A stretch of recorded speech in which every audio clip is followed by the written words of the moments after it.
여러분, 하루에 이것 10알만 먹고 수년간 복용하던 당뇨약을 끊은 분이 있습니다. 믿기 어려우시죠? 그런데 이건 제가 직접 진료했던 실제 환자 이야기입니다. 그분은 수년 동안 아침 저녁으로 약을 챙겨 드셨고 식단 조절과 운동도 빼놓지 않았습니다. 그런데도 혈당은 늘 경계선 위였죠. 그러던 어느 날 우연히 시작한 한 가지 식습관이 모든 걸 바꿨습니다. 불과 몇 달 만에 혈당이 안정되고 주치의와 상의 끝에 당뇨약을 중단할 수 있었던 겁니다. 자, 오늘 저는 이것이 무엇인지, 왜 그렇게 효과가 있었는지, 그리고 혹시 따라 하실 때 어떤 점을 꼭 주의해야 하는지까지 말씀드리겠습니다. 그러니 편안한 자세로 앉으셔서 메모할 수첩 하나 준비해 주시고 편안한 마음으로 시청해 주세요. 그리고 여러분들의 이야기도 댓글로 남겨주세요. 여러분은 몇 살이신지, 어느 지역에서 시청 중이신지 말이에요. 여러분의 이야기를 읽는 것은 저에게 큰 기쁨이 된답니다. 자, 그럼 이제 함께 시작해 볼까요? 먼저 그분의 이야기를 조금 더 들려드릴게요. 환자분은 68살 남성으로 은퇴 후 작은 가게를 운영하며 활동량이 적은 생활을 하고 있었습니다. 평생 단 음식을 즐기진 않았지만 밥을 좋아하고 반찬을 푸짐하게 먹는 습관이 있었죠. 10년 전 당뇨 판정을 받았고 이후 매일 약을 복용했습니다. 하지만 혈당 수치는 늘 아슬아슬했습니다. 그분이 변화를 맞이한 건 한 이웃의 권유로 초콩을 섭취하기 시작하면서였습니다. 초콩은 말 그대로 콩을 식초에 숙성시킨 음식입니다. 일본과 중국에서는 예전부터 민간요법으로 활용해 왔습니다. 옛 기록을 보면 농사꾼들이 여름철 기력 보충과 소화 개선을 위해 콩을 식초에 담가 먹었다고 합니다. 현대에 들어서는 혈당 관리와 혈관 건강에 좋다는 연구 결과가 나오면서 다시 주목받고 있습니다. 초콩이 당뇨에 좋은 이유는 크게 두 가지입니다. 첫째, 식초의 혈당 안정 효과입니다. 식초에는 탄수화물분해 효소인 아밀라아제의 작용을 억제하는 성질이 있습니다. 쉽게 말하면 밥이나 빵처럼 탄수화물이 많은 음식을 먹었을 때 그 당분이 혈액으로 빠르게 흡수되지 않도록 속도를 늦춰주는 거죠. 이렇게 되면 혈당이 급격히 오르는 혈당 스파이크를 막을 수 있습니다. 연구에 따르면 식초를 섭취했을 때 식후 혈당 상승폭이 약 20%가량 줄어든다는 보고도 있습니다. 둘째, 콩의 단백질과 식이섬유입니다. 콩은 양질의 식물성 단백질을 제공해 근육 유지에 도움을 주고 소화 속도를 완만하게 만들어 식후 혈당을 안정시키는 역할을 합니다. 특히 검정콩은 항산화 성분과 미네랄이 풍부해 혈관 건강에도 이롭습니다. 이 환자분은 처음엔 반신반의하면서 초콩을 먹었지만 3개월 차에 접어들면서 공복 혈당이 110에서 120 사이로 안정되었습니다. 식후 혈당 역시 이전보다 확연히 낮아졌고 당화혈색소 수치도 점점 떨어졌습니다. 결국 6달 후 주치의가 약을 줄이자고 제안했고 차츰 약을 완전히 끊을 수 있었던 겁니다. 그렇다고 해서 초콩이 만병통치약이라고 생각하시면 안 됩니다. 이분도 초콩을 먹으면서 기존의 식단 관리와 가벼운 운동을 계속했습니다. 무엇보다 초콩은 빈속에 드시면 위를 자극할 수 있으니 반드시 식사 후에 드시는 걸 권합니다. 초콩을 만드는 방법은 간단합니다. 먼저 콩을 깨끗하게 씻어 물기를 뺍니다. 그리고 기름을 두르지 않은 팬에 살짝 볶아 겉의 수분과 잡균을 날리고요. 열탕 소독한 유리병에 담고 콩이 잠길 만큼 현미식초를 붓습니다. 마지막으로 직사광선을 피해 서늘한 곳에서 약 열흘간 숙성시키면 완성입니다. 여기서 중요한 포인트는 식초는 과일 식초처럼 당분이 있는 제품보다 현미식초처럼 순한 걸 선택하는 것이 좋다는 점입니다. 또 한 번에 너무 많이 먹지 마시고 하루에 10알 정도를 두세 번 나누어 드시는 게 안전합니다. 활용법도 다양합니다. 샐러드에 넣어 드레싱처럼 사용하거나 나물이나 볶음 요리에 양념처럼 넣어도 좋습니다. 요거트나 곡물 시리얼에 곁들이거나 장아찌처럼 반찬 대용으로 활용할 수도 있습니다. 실제 사례를 보면 67세 여성 환자분은 당화혈색소가 7.4%에서 3개월 만에 6.5%로 내려갔습니다. 식후 혈당 변동이 줄고 체중도 3kg 감량했습니다. 72세 남성 환자분은 공복 혈당이 150대에서 120대로 안정됐고 6개월 후 약을 줄였습니다. 또 65세 여성 환자분은 변비와 피로가 개선됐습니다. 과일을 거의 먹지 않는 대신 초콩을 섭취했더니 장 운동이 활발해지고 오후 졸림이 줄어들었습니다. 이제 초콩이 혈당을 안정시키는 원리에 대해 조금 더 깊이 들어가 보겠습니다. 식초는 우리 몸속에서 혈액을 맑게 하고 적혈구가 산소를 운반하는 능력을 높입니다. 이는 세포 대사를 원활하게 해 에너지 사용을 효율적으로 만들고 결과적으로 인슐린 저항성을 완화하는 데 도움을 줍니다. 여기에 콩의 식이섬유가 장 건강을 개선해 당 흡수 속도를 늦추니 두 재료가 만나면 혈당 관리에 시너지 효과를 내는 겁니다. 그리고 제가 많이 받는 질문 중 하나가 검정콩만 가능하냐는 건데요. 흰콩이나 서리태도 가능합니다. 다만 검정콩이 항산화 성분이 많아 더 추천드립니다. 효과가 나타나려면 얼마나 먹어야 하나요? 라는 질문에는 최소 3개월 이상 꾸준히 섭취해야 변화를 느낄 수 있다고 말씀드립니다. 식초 냄새가 강해 불편하신 분은 숙성 기간을 조금 더 길게 하거나 샐러드 요리에 섞어 드시면 부담이 줄어듭니다. 저는 환자분들의 사례를 보며 다시 한번 깨달았습니다. 당뇨 관리의 핵심은 작은 습관의 꾸준함이라는 것을요. 약을 끊고 싶다는 목표가 있다면 단기간에 무리하기보다 몸이 받아들일 수 있는 변화를 꾸준히 이어가는 게 훨씬 효과적입니다. 초콩에 이어서 제가 임상에서 경험한 또 하나의 당뇨에 좋은 보물 식재료를 말씀드리겠습니다. 바로 바지락과 모시조개 그리고 마늘입니다. 혹시 조개가 당뇨에 좋다는 말 처음 들어보시나요? 많은 분들이 바다에서 나는 음식은 몸에 좋다고 생각하지만 실제로 조개류가 혈당 관리에 얼마나 도움이 되는지는 잘 모르십니다. 저는 이 조개류를 당뇨 맞춤 영양소 덩어리라고 부릅니다. 먼저 바지락과 모시조개는 저탄수화물, 저지방, 고단백질이라는 아주 이상적인 영양 구성을 가지고 있습니다. 단백질은 혈당을 안정시키는데 핵심 역할을 합니다. 탄수화물처럼 혈당을 빠르게 올리지 않고 오히려 인슐린이 천천히 작용하도록 도와주죠. 당뇨 환자분들이 식단에서 단백질 비율을 늘리면 혈당 변동폭이 줄어드는 이유가 여기에 있습니다. 그리고 중요한 건 오메가3 지방산입니다.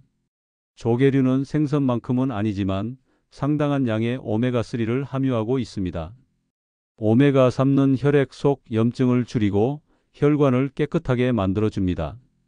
당뇨 환자분들은 혈액이 끈적해지기 쉽기 때문에 이런 혈액 정화 작용이 매우 중요합니다. 다음은 미네랄입니다. 바지락과 모시조개에는 아연, 마그네슘, 셀레늄, 칼륨, 칼슘 등 인체 대사에 필수적인 무기질이 풍부합니다. 이중 아연은 인슐린 합성과 분비를 돕고 마그네슘은 혈당 조절 호르몬이 제대로 작동하도록 도와줍니다. 셀레늄은 강력한 항산화 작용으로 혈관 손상을 막아주죠. 그렇다면 왜 여기에 마늘을 더해야 할까요? 마늘에는 알리신과 식이유황 성분이 들어 있습니다. 알리신은 혈관을 확장시켜 혈류를 원활하게 하고 식이유황은 해독 작용을 강화합니다. 특히 중금속이나 환경 독소를 몸 밖으로 배출하는 데 도움을 주기 때문에 혈당 조절 과정에서 생길 수 있는 대사 부담을 줄여줍니다.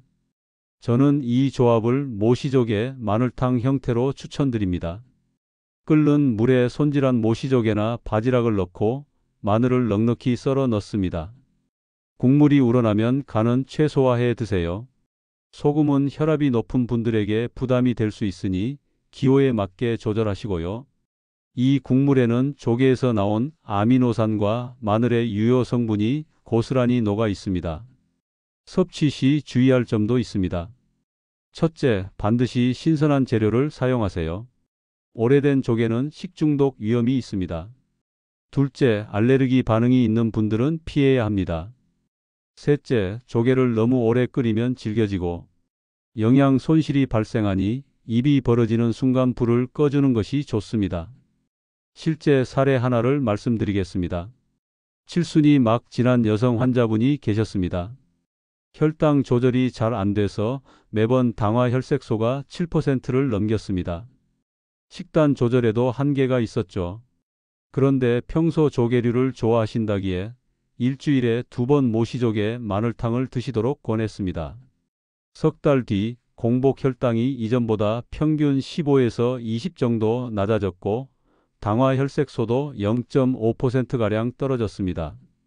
운동량이나 약물 변화 없이 식단 하나만 바꾼 결과였습니다.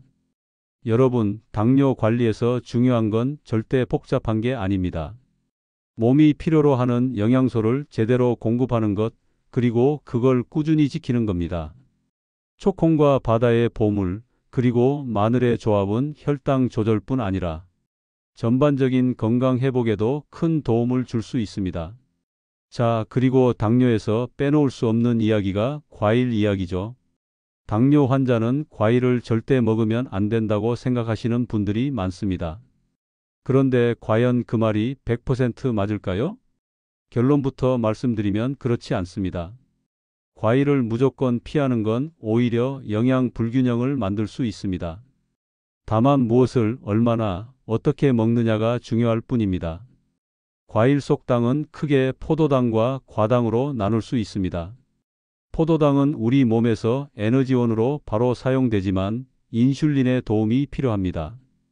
당뇨 환자는 이 인슐린 작용이 원활하지 않기 때문에 포도당이 많은 음식은 혈당을 빠르게 올릴 수 있습니다. 반면 과당은 인슐린 도움 없이 간으로 들어가 대사됩니다. 그래서 과일을 먹었다고 해서 곧바로 혈당이 확 오르진 않습니다. 하지만 과당도 과하게 섭취하면 중성지방으로 변해 간에 부담을 줄 수 있습니다. 즉, 포도당이든 과당이든 양 조절이 필수입니다. 그렇다면 어떤 과일이 안전할까요?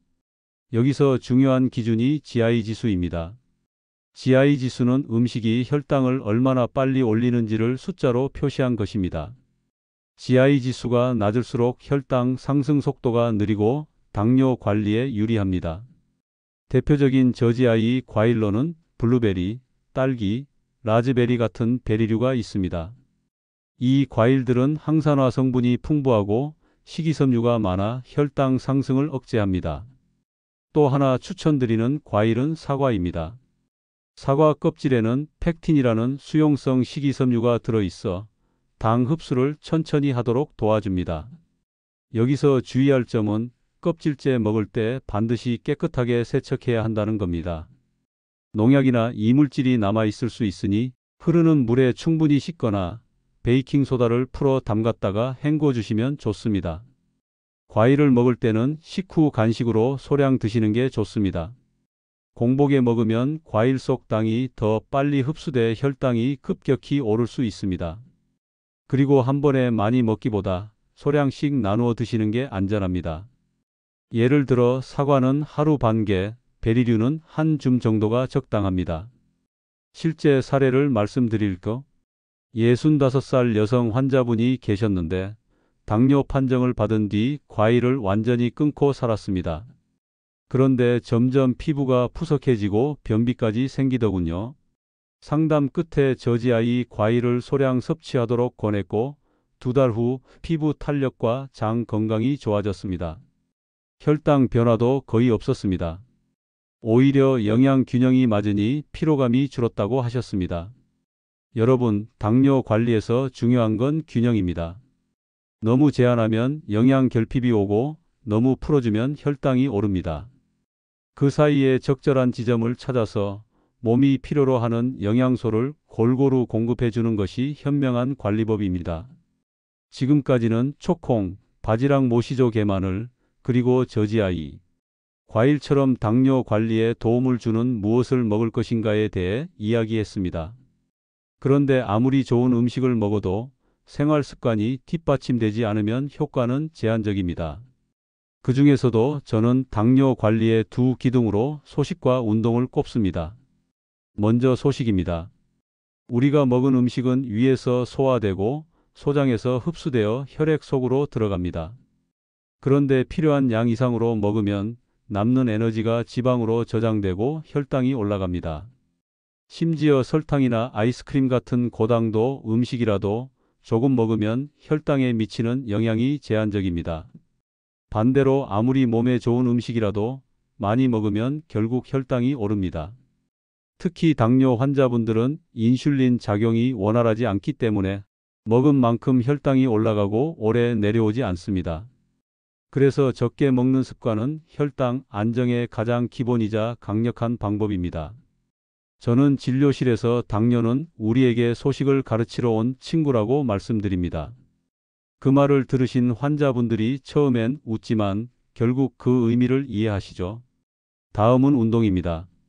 당은 우리 몸에서 에너지로 사용되기 위해 세포 안으로 들어가야 합니다. 이때 근육이 가장 많은 당을 저장하고 사용합니다. 근육량이 많을수록 혈액 속 당을 효율적으로 처리할 수 있다는 뜻입니다. 그런데 나이가 들수록 근육은 자연스럽게 줄어듭니다. 이때 운동을 통해 근육을 유지하거나 늘리면 혈당을 낮추는 능력이 눈에 띄게 향상됩니다. 특히 유산소 운동과 근력 운동을 병행하는 것이 좋습니다. 유산소 운동은 혈액순환과 심폐 기능을 높여주고 근력 운동은 당 저장고 역할을 하는 근육을 키웁니다. 예를 들어 하루에 빠르게 걷기 30분과 스쿼트 팔굽혀펴기, 아령 들기 같은 근력 운동 15분을 함께 하는 식입니다. 운동의 또 다른 장점은 인슐린 저항성을 줄인다는 점입니다. 인슐린 저항성이란 인슐린이 분비되어도 세포가 당을 잘 받아들이지 않는 상태를 말합니다. 운동을 하면 세포가 인슐린 신호에 더 민감해져 적은 양의 인슐린으로도 당을 처리할 수 있게 됩니다. 실제 사례를 하나 말씀드리겠습니다. 69살 남성 환자분이 계셨는데 평생 책상 앞에서만 일하신 분이었습니다. 진단 당시 공복 혈당이 140 이상이었고 당화 혈색소도 7%대였습니다. 이분께 식사량을 줄이고 매일 5,000보 걷기와 일주일에 3번 근력 운동을 권했습니다. 석 달 후 공복 혈당이 110대, 당화 혈색소는 6.3%까지 떨어졌습니다. 약은 그대로 복용했지만 생활 습관 변화만으로도 수치가 크게 개선된 겁니다. 여러분, 당뇨 관리의 핵심은 음식과 생활 습관의 균형입니다. 좋은 음식을 먹되 먹는 양을 조절하고 꾸준히 몸을 움직이세요. 당뇨라는 친구가 우리에게 전하는 메시지는 적게 먹고 몸을 쓰라는 단순하지만 강력한 가르침입니다. 여러분, 그런데 왜 어떤 분들은 열심히 약을 먹고 식단도 조절하는데 혈당이 잘 안 떨어질까요? 저는 임상에서 수많은 환자분을 만나면서 당뇨 관리 실패의 공통적인 원인을 3가지로 정리했습니다. 첫째, 한 가지만 믿는 경우입니다. 약만 먹으면 괜찮아질 거라고 믿거나 반대로 음식만 바꾸면 약을 끊을 수 있다고 생각하는 경우죠. 당뇨는 복합적인 생활 습관병입니다. 한 가지 방법만으로는 한계가 있습니다. 약, 식단, 운동, 스트레스 관리가 모두 맞물려야 효과가 나타납니다. 둘째, 과유불급을 모르는 경우입니다. 몸에 좋은 음식이라 해서 많이 먹는 건 독이 됩니다. 초콩이든 조개든 과일이든 적정량을 지켜야 효과가 있습니다. 더 먹으면 더 좋아지겠지라는 생각이 혈당을 오히려 올리는 함정이 됩니다. 셋째, 스트레스와 수면을 간과하는 경우입니다. 스트레스가 심하면 부신에서 코티졸이라는 호르몬이 분비돼 혈당을 올립니다. 수면 부족도 마찬가지로 인슐린 저항성을 높입니다. 운동과 식단을 아무리 잘해도 매일 긴장 속에 살고 잠을 못 자면 혈당이 내려가지 않습니다. 그렇다면 어떻게 해야 할까요? 첫 번째, 오늘 말씀드린 초콩, 바지락, 모시조개, 마늘, 저지아이 과일을 식단에 균형 있게 포함하세요. 두 번째, 적게 먹고 자주 움직이는 생활을 기본으로 하세요. 공복에 과격한 운동은 피하고 식후 가벼운 걷기부터 시작하면 됩니다. 세 번째, 스트레스 해소와 수면 관리를 생활의 필수 항목으로 두세요.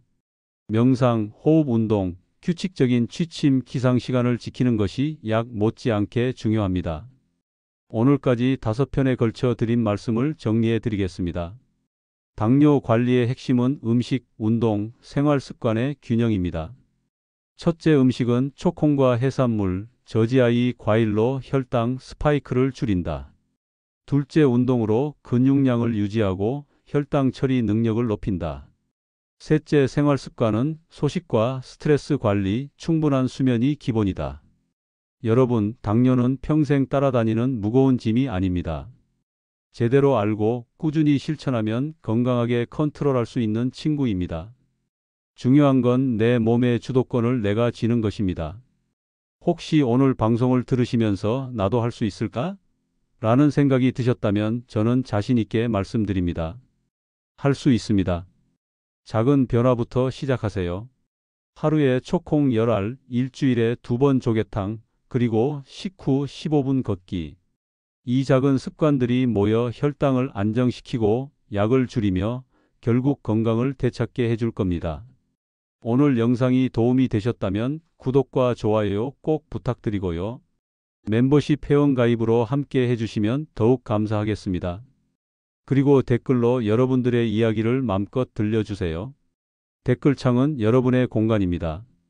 여러분의 삶이 더 건강하고 더 빛나기를 바라며 오늘 영상 마무리하겠습니다. 고맙습니다.